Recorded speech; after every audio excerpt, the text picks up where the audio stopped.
Joining me now, New York Post columnist Karol Markowicz. Karol, welcome, and always great to have you on to get your take on this, because I look at the parents' involvement here, and I'm thinking, wow, they seem to be involved with their son in this fraud. And then I'm also thinking about the girlfriend who is running the trading arm, Caroline Ellison, who, if she flipped on her boyfriend now, probably could strike some sort of deal for herself. Right, absolutely. It was a question of whether he or someone like his ex-girlfriend, Caroline, would talk to the authorities first. And he put himself at a distinct disadvantage by doing the media hits instead of going to the authorities and saying what he knew. But the second I heard about his parents and how they're two brilliant legal minds, I was like, this sounds really iffy. Like, I don't know if it happens to be that their son committed some sort of crime without them having any idea, but it almost seems like a little too on the nose that his parents are involved in the legal field and he committed allegedly this kind of, illegal activity. Yeah, I hear you. Definitely something seems a little off there, and I'm sure they're going to be looking into it a little bit more deeply. An interesting, headline on all of this, and the time between the collapse of FTX and Sam Bankman-Fried's arrest, I found to be extremely bizarre. As you mentioned, he was sitting down with reporters, giving interviews, Zooming. He was still in the Bahamas. Now that he's in jail, apparently his family is requesting vegan meals for him. They say he is in a rat-infested jail, and that the food is really terrible. I mean, the saga almost gets more bizarre with every day that passes. Like, he's got bigger problems than worrying about the food in jail.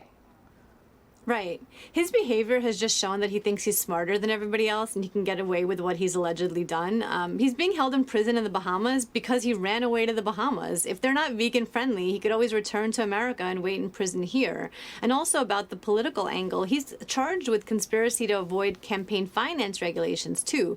All of this has to get exposed, soon, because I think that there's a lot of information that we just don't have here. And I wonder if he is being protected by any political people. I wonder if it is a coincidence when he was arrested. I'd like to know all of this. Yeah, and I think that that's the big question, right? I mean, he was stealing from the cookie jar and he was making these political donations.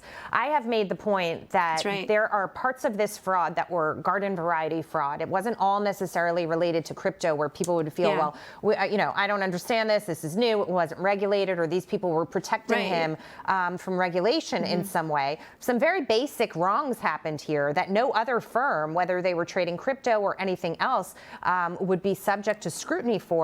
And he wasn't. Absolutely. And so you have to ask yourself, were people just looking the other way?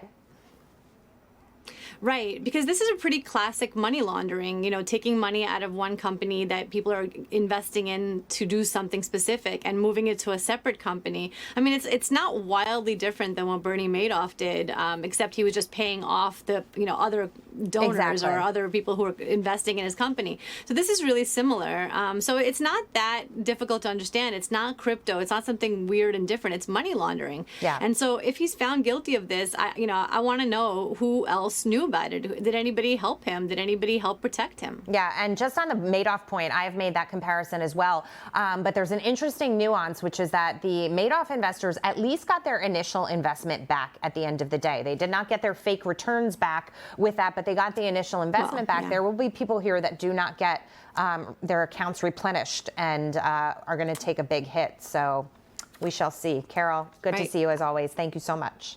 Thank you, Jackie.